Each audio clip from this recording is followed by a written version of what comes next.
7. Happy autumn equinox. The beautiful balance has arrived and it feels good and I like it.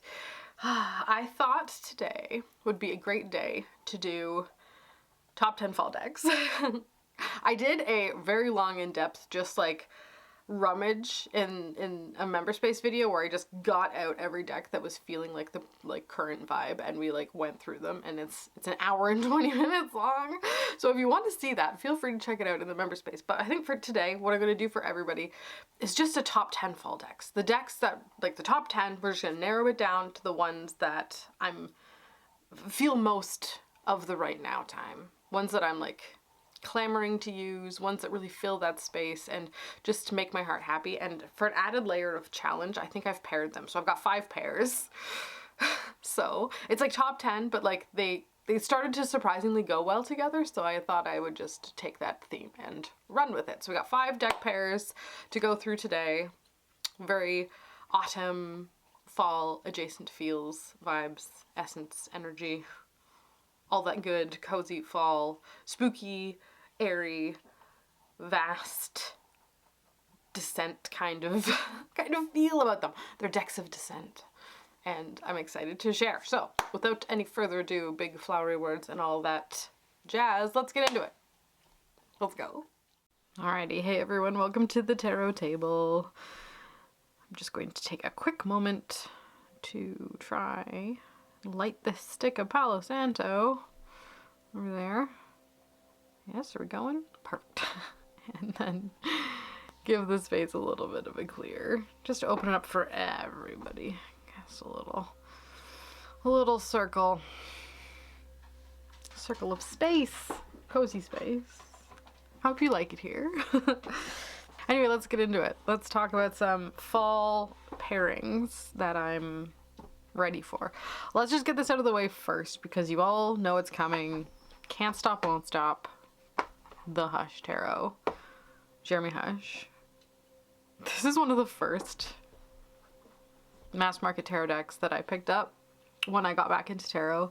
Like, there's a little cluster of ones from those early days, and I think I did really good in the beginning because I still have and love all of them.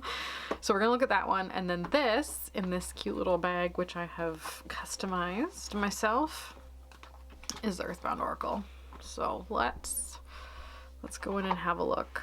By the same creator as the Wooden Tarot, Skull Garden, I believe. Yes, that's the name. I don't know, it comes in and out of print. Sometimes it's in print, sometimes it's out of print, so I can't be sure. But these two are incredibly fall, and I've said many a thing about them. I kind of always start off the fall season as soon as there's like a slight chill in the air. It gets a bit darker. There's a little bit of a stiff breeze that starts to touch your bones. I want the Hush Tarot. It's like a primal need for it. Yeah, it's quite cool. Actually, what I think what's upsetting me here is this. There we go. That's better. I prefer 2 tarot and an oracle, but it's just beautiful. It's the most atmospheric deck I probably own, I think. And these two work really well together, just in the simplicity and straightforwardness of the keywords in the oracle. There's really, I can't even remember if there's a guidebook or not. There might be, like a digital one somewhere. I know it doesn't come with one, but it exists on its own, and it really lets your mind kind of play around with the keywords. And the images themselves are quite evocative, and they really resonate really well with the Hush Tarot, which again is also a cute little tarot deck that goes its own way. But it has there's symbolism there. And you can take what you know of your, internal symbolic library and run with it, right? So, go ham, let loose, be a bit wild, This deck is a bit wild. It's got very wild woman energy about it, which I appreciate. I need that sometimes. I feel like that's the space I fill. And this is another lovely little personal little tidbit about me, but I'm definitely not a maiden anymore, and I'm not a mother, I'm not a crone. So where does that leave me? Oh yeah, that one. Ooh, look at that. Yeah, so I'm just trying to figure out my relationship with the wild woman space and how I plan to fill it for now until I get all old and my skin starts to fall off. like we do. But yes, Hush Tarot is quite cool. Goes great with Earthbound. Earthbound's like really good all around, all year round. But it really shines right now, I think, as well.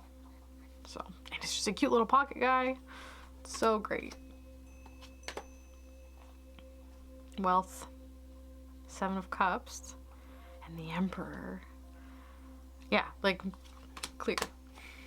High Priestess, Protect, and the Queen of Swords. Yeah, no, this is great. I like this for, and it's, yeah. Knight of Swords, Air, and the Hermit. A couple more. I could get carried away and do this all day. The Hanged Man, the Moon, and the Empress. That's like a book title.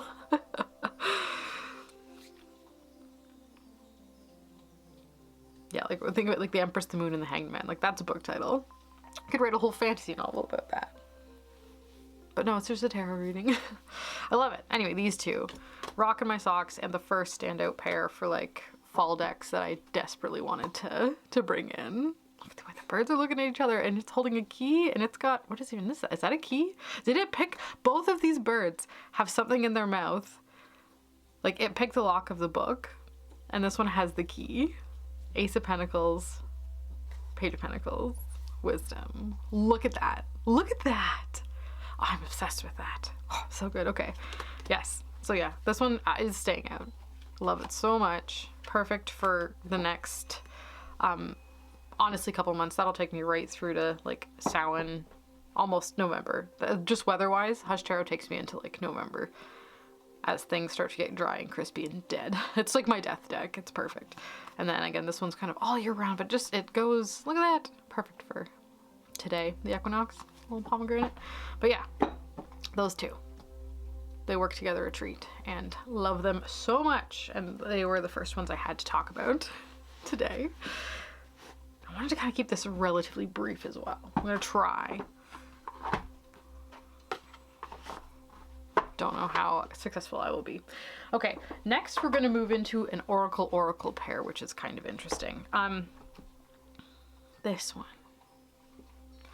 This is the Brian Froud Heart of the Fairy deck.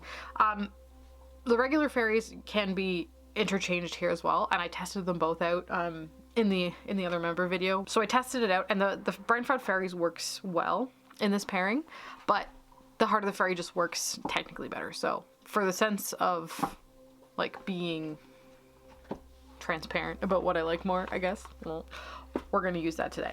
And it's with the Into the Lonely Woods Oracle by Lucy Cavendish and Dan May.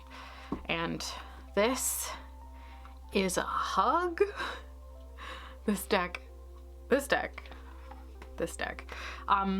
It's one that I see specifically as a very like honed tool for very gentle, self-soothing reflection and integration of emotional situations, happenings. You know, if you know, there's loss or there's an intense emotional situation, it doesn't even necessarily have to specifically be around the concept of being lonely. Because ultimately, throughout our lives, we are always alone in one way or other. So this deck is always relevant in that kind of context, but especially if you have an intense emotional situation, it holds you in such a wonderful way. I think this is like, I'll always have this deck kind of at hand as needed. And as I mentioned too, there was a slight situation where I thought I was going to need it for a reason and I didn't want to.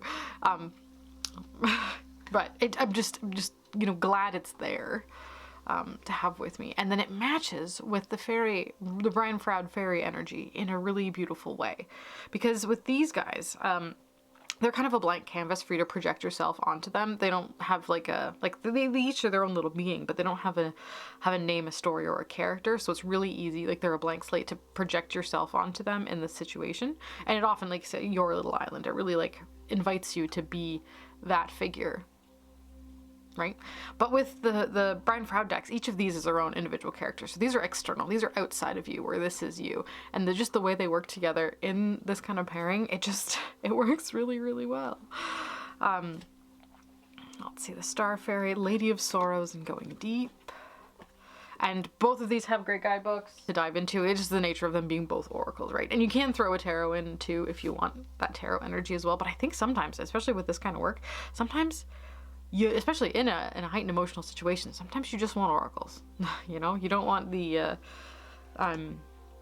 little bit more specificity than what tarot necessarily can bring, especially if you're in a very influenced emotional state, right? Like prone to disastrous thinking, or, you know, obsession, or just, you know, heightened emotional state. Something like oracle is a good way to kind of keep you in a place so that you don't wander too far into the woods, right? Or the weeds. But the Shapeshifter, the Sadness of Letting Go, and the Pan. Queen of the Day, Into Your Arms, and the Gift. I just love that card. It's so good. But yes, this one I did get secondhand. Keep an eye out. It pops up every so often, used. They're around. Maybe one day there'll be a reprint. I can't say whether there is or not, but it is a really fantastic deck. And it's just, yeah, so beautiful. And they work really well together. So this was my next choice for fall decks that I'm like clamoring to get at as the weather cools off and we get closer to that veil thinning. It's much like in the spring, the fall feels very fey to me as well. An introduction to otherworldly type of energies and those kind of fey, fairy, liminal type decks really jump out right now, just because you feel so much closer to that which is other. So I love it.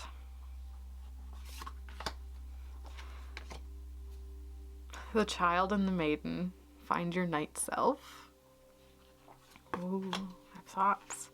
And is it lonelier at night? The Question and the Queen of Laughter. I don't know, it's doing things for me. Is it doing things for you, or is it just me? Please let me know, I'm very curious. Let's do a couple more. Oh, that one doesn't actually have a title. The Heartless Love, What Did We Lose? And then these guys, which they're not in the book either. If anybody has this deck and knows how to use, there's a couple of blank cards in this.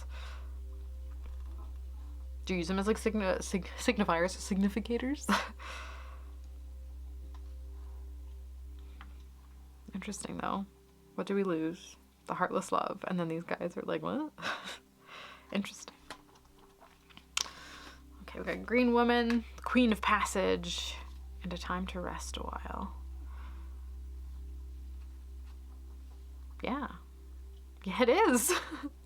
It is right now. That is perfect for this particular moment. Death Moves Amongst Us, Prick Up Your Ears, The Hidden One. Very cool. Yeah, no, I love it. So, Brian Froud's Heart of the Fairy Oracle. Really excited to spend some quality time with this fall. And the Into the Lonely Woods deck. A comfort and, well, joy really isn't. It's not a joy. It's just a comfort. If there is a joy, it's a soft and gentle joy. It's like a quiet joy. It's like a bit of warmth in the cold kind of joy. But it really is a beautiful deck. So yeah, love that one.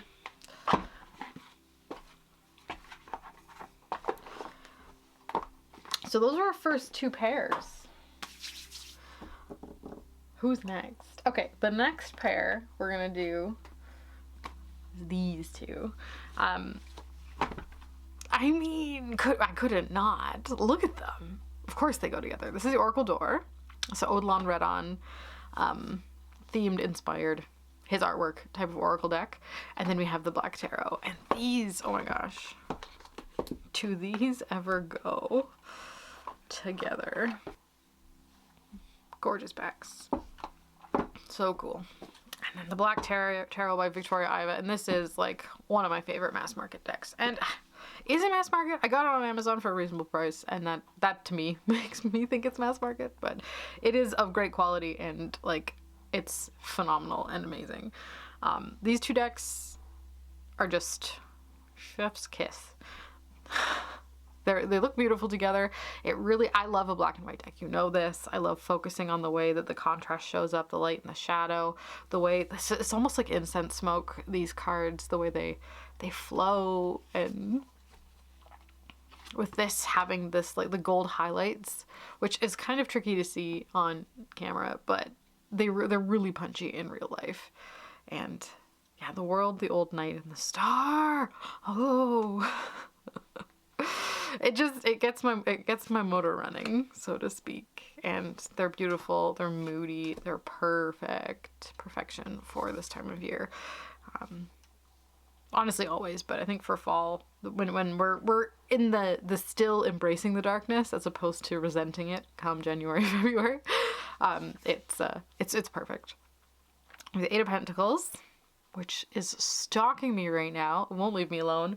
I've done a bit of a deep dive with it. I think there's more deep I need to dive with it. Maybe I just need to like grab all my decks and read the guidebooks for every Eight of Pentacles page.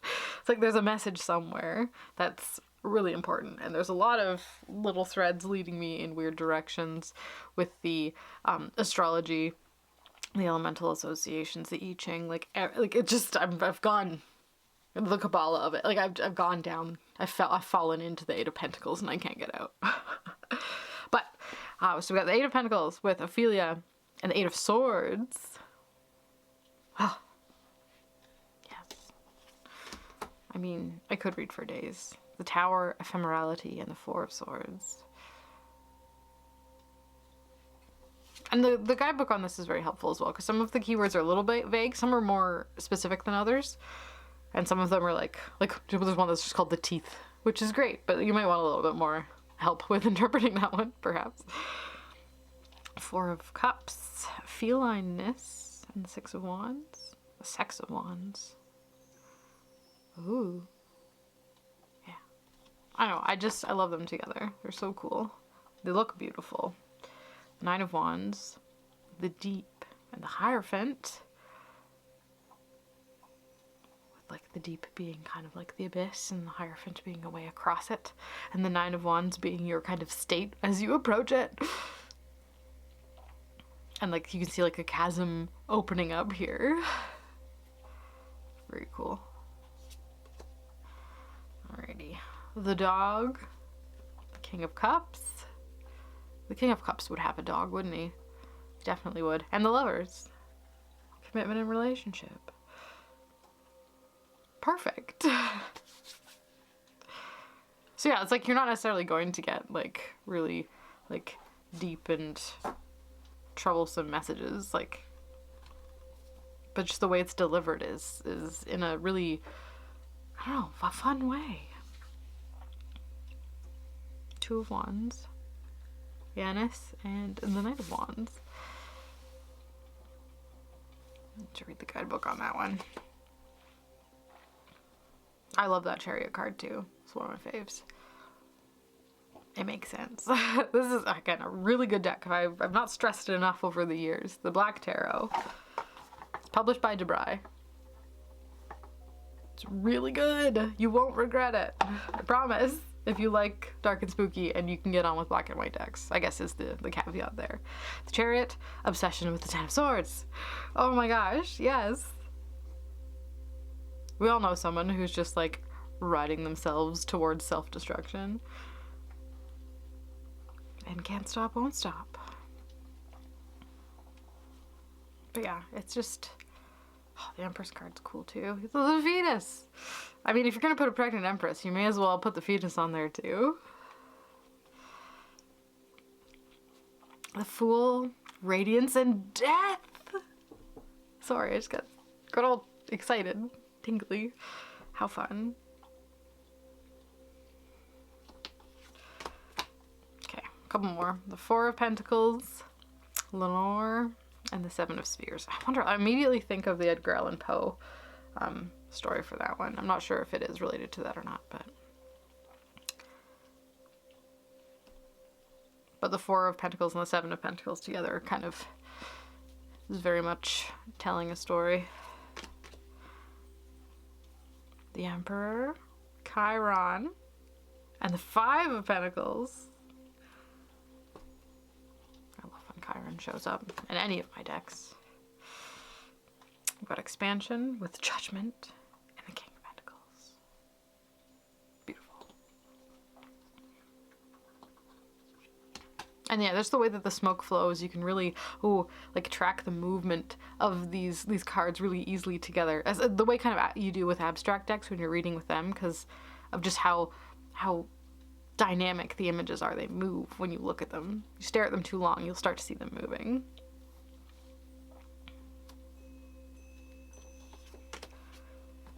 And one more. Queen of Pentacles, the Heart, and the Three of Spheres. Yeah, amazing. So yes, that was the next combo that I was super chuffed. Couldn't wait to get into for this time of year. So the Black Tarot, I'll just put it here so you remember. And then the Oracle Door by Tora Matthews and Melissa Witherspoon, the same creators of the Lonely Dreamer Tarot as well. And so the Oracle Door as well, the Oracle of Odilon Redon, and it also is French for gold, which is beautiful and so cool. Anyway, a great combo. I like those. Those are two very high quality decks right there. Okie dokie. I'm gonna save the best pair for last. Oh, how am I gonna do this? I also have 2 honorable mentions because I'm incapable of following even my own rules. It wouldn't be fall without the Pagan Otherworlds. And this one, it's so close to the Rider-Waite-Smith. Well, it's not so close. It really is. It's its own thing, but it has such a familiar nature about it. It's just so easy to read. This one, I love reading for other people with this one. It is so easy. It never disappoints. It's always fantastic. It's so good. My main trouble with this one, though, is I have an impossible time pairing it. I haven't found the perfect Oracle deck because it's such a specific setting that's kind of almost outside of the realm of history and time. And like with Otherworlds, it is otherworldly. It doesn't it's not here, it's somewhere else. I find it difficult to pair perfectly. And it's so good that I would want a perfect match for it. Oh, I love that extra secret card. Oof. It's just amazing. I have been putting it with, the Hellenic works okay, but it's not perfect. They're not the same. What isn't bad though is the Baroque Tarot with it. Technically, but this one again, I wouldn't say it's a fall. It's fall. It's kind of all year round, whereas this kind of really comes into its own a bit more now. But I've done a couple readings with these two together, and they're close enough, but they don't feel the same by any means. But they are quite stunning. And this is the Baroque Tarot by Lamucci. I know there's a couple of Baroque Tarots out and about at the moment. But these two are just like absolutely stunning. Couldn't get more gorgeous than these tarot decks, and just the way that the light and color works between them, it just fits really well for this time of year. And I love them.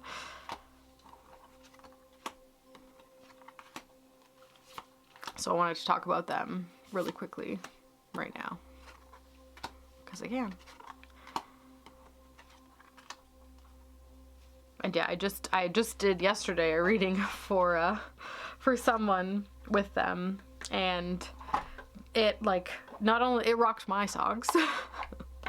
it was wild how on the nose, and just the story it was telling, and it went over wildly well. So really enjoy those ones. So had to mention. Not that Pagan Otherworlds needs any more love. It's got lots. Everybody loves it, but it is for good reason. So if you have it, don't forget to bust it out every so often, you know? So those are my next choices. Okay. And the last official pair. This is the one I'm probably the most obsessed with. Probably. Are you ready? You probably won't guess. Okay. It was a new discovery as of quite recently how well these two go together. This guy. Murder of Crows. Corrado Roy. Love this deck is so cool. Again, there's no deck quite like it. It's crow energy and the crows are back. I see them everywhere. As soon as the crows come back, I get excited. Yes, this one is fantastic, phenomenal, so good. But it also goes well with this one. This is the Cemetery Oracle. And I love it so much. It's huge. It's 160 cards. I looked it up. And it's massive. It's basically 2 giant decks. So I still haven't figured out how I'm going to separate them in a way that's useful, but it's by Maria Louisa Wessels. Here, she's on Instagram, and she does technically have a channel. I'll link her down below. And she makes a couple of really great decks. She's also the creator of the William Waterhouse Oracle, and I did just see that she said that she's going to be putting titles or keywords on that one and re-releasing it, so I'm excited about that, because I do also have that deck too, and I didn't realize it was hers because I bought it so long ago. And she's got the Mary Oracle, this one, the Cemetery Oracle, and then the John William Waterhouse one. So she makes really great decks or make playing cards. I'll link her store down below if you're curious. But this one, the Cemetery Oracle, mixed with the Murder of Crows, is perfection. I mean, and crows and cemeteries just go anyway, but I was really, I was just really feeling the loving sadness of the cemetery energy, and the keywords on these are so good. And you can pull a mountain of them, and it's just wonderful. Mixed with that like cold harshness of the Murder of Crows. Look, it's evocative, it's moody, it's perfect for this time of year. It's so good. And yeah, it reads like a dream for me right now. So that was this is my number 1 pairing for how I'm feeling this year. Did I pull? There we go. The Tower, Damaged, and the Knight of Cups. I mean, it does predictive readings really well if you're the kind of person who likes to do predictive readings, or like, you know, getting in there.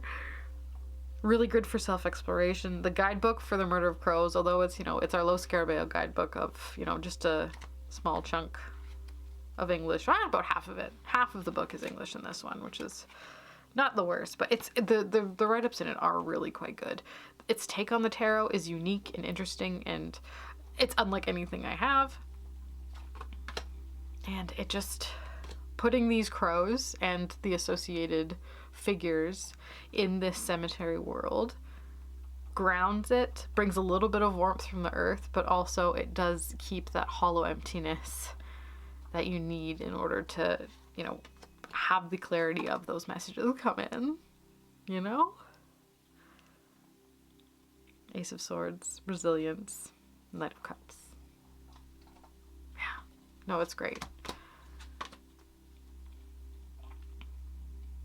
Magician, Courage, and the Nine of Cups. That's a very magician-y Nine of Cups also. Look at him. The Ace of Pentacles, Apathy, and the High Priestess. Ooh. I mean, I could just ooh at every deck card combination. There's always something I can find usually, unless there really isn't, which is rare and far between. But I just really love how emotional these feel for me, and they may not. And you guys know I love a black and white deck. How many black and white decks were on this list? If not limited color palette and muted tones, like we have 0 bright colors, absolutely none. But that's what I want. No offensive, bright, energetic bursts of color for me. Not for the next few months. You want darkness? Look at that. Ooh, spooky. I love it. Temperance, Solitude, and the Six of Wands. Oh, Yeah, they're beautiful. They just go. So those are my top 10. Those are my top 10 fall decks, officially of the top 10 fall decks kind of list. It's kind of like 9 in the Baroque Tarot, but I needed something to go with the Pagan Otherworlds. So that was my choice there. So we've got 2 honorable mentions though, which I would like to get to as well because, oh, look at this. Look at that. The keyword is awful. Oh, it's so good. And defeat, embarrassment.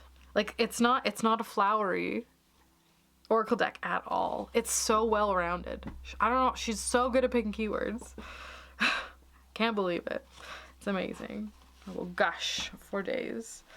But yeah, there is also, I mentioned, a smaller edition of this. There is an 80 card if you don't want the 160 card one. So yeah, I guess I was thinking go big or go home, and I got the huge one, not realizing how big 160 cards would feel in my hand. So that's probably, again, a me problem, but absolutely adore it. I'm not mad. I just like wish I had bigger hands to be able to manhandle that stack of cards a little bit more gracefully.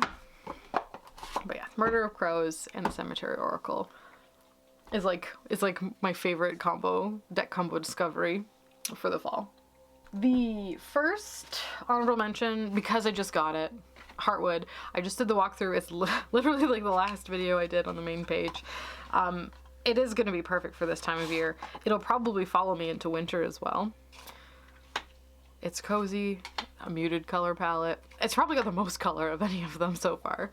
But I couldn't throw it in. It's too new. I literally just got it. But I know I'm going to really enjoy it. I have been enjoying it. The interview spread was great.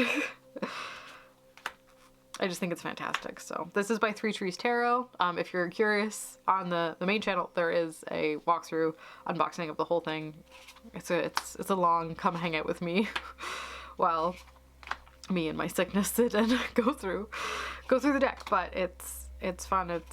Yeah, I'm into it. So this one was an honorable mention for a fall deck because it really fits the bill for me. It's like it has Hush Tarot vibes about it, but it's like indoors. It's like if the Hush Tarot moved inside an old abandoned cottage that was now taken over by sweet little creatures. And there is a really beautiful fantasy element of this where it's just enough where you just have to, suspend disbelief a little bit to kind of understand how these little creatures are moving their way through their little forest cottage world. And it's great. And I don't consider it an animal deck. It's a scenic deck, like the Hush Tarot as well. There's animals in the Hush Tarot, but the meaning isn't just animal. It's about the scene it sets. It's about the essence of the energy of the whole of the card instead of just the animal itself. And I think this deck really does a great job of that. And I quite like it for that, so. Because as a rule, I do not generally like animal decks, so I think this one's great. And an honorable mention. I won't talk about it too long because I feel like I only recently talked about it way too much. So that's the Heartwood Tarot by Three Trees Tarot, illustrated by Adam Ohlers. And there was a little secret surprise inside the box when I opened it. There was a little bonus card coming from a new deck that they're making. It's a little black and white one, of course. Of course it's a black and white deck. Of a little spidery guy. And my eyeballs are on it. I want to see. I'm very curious about that little one. And it's called The Winding. Yeah, The Winding. So, very cool. So that's an honorable mention. And the last honorable mention is this one, which is in a pink playing cards bag because I have lots of those kicking around. And again, it's an honorable mention because it's new. But in the private member space Discord, we have an understanding that it is officially Antique Anatomy Autumn. So it's out. It's new to me also, so again, why I threw it in the honorable mention. This would go really well with the Earthbound Oracle. Probably the Wooden Tarot too, but I don't like the Wooden Tarot, and I keep meaning to get rid of it, but I just haven't yet.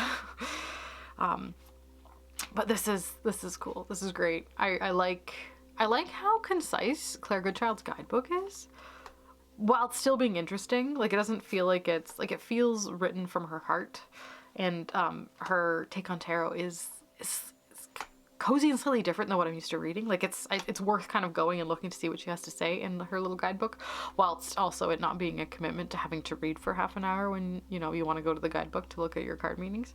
But I was surprised at how intuitively the card messages do kind of convey themselves in the images, just with the way that the flowers kind of interact with them and the subtlety of her image choices for each of the tarot cards. So I'm into it. I think it's great. It's wild that it took me this long to jump on this particular bandwagon, but I'm glad I did. It's fantastic.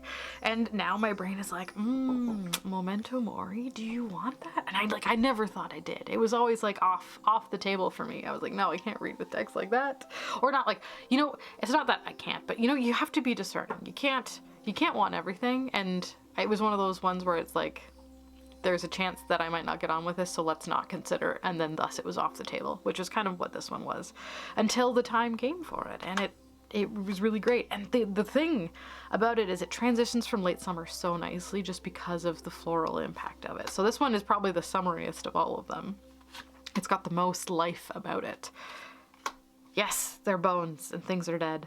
And it's, you know, abandoned bottles and rusty knives, but the flowers are flourishing. And it has a really Marseille kind of style about the way that the flowers interact with the pips. And it's really quite cool. I think it's great. I probably don't need to tell you. You probably all know. You probably all have it and love it. And I'm just, again, the last person on this particular bandwagon. But this one is an honorable mention for me. This year's fall tarot deck choice. So I just thought I would mention it because it's pretty cool. So yeah, Antique Anatomy. Why not, right? Excellent. So there we have it. There we have the fall deck choices for the year of 2024. Kind of a top 10 list-ish. You know how it goes, but yeah, that's them. I put everything away. Now I can't make a nice stack of cards for you. Should I try? Oh, it's a mess. It is not aesthetic at all. It's just a pile of cards. But anyway, there you have it. That is the top 10 fall decks. I hope you liked it. Thank you so much for being here. I really appreciate it. If you want to see that hour and 20-minute long video where I go through like 30 decks in great detail, have a look in the member space. Join at the Of the Goddess tier for access to all additional personal practice videos. I also just posted a Equinox Mabon deeply personal practice type of vlog. It's up there. So have a look if you're curious to get to know a little bit more of what my personal practice looks like. But yeah, thanks so much for being here. I really appreciate it. Have the best equinox, and I'll see all you fine people in my next video. Bye!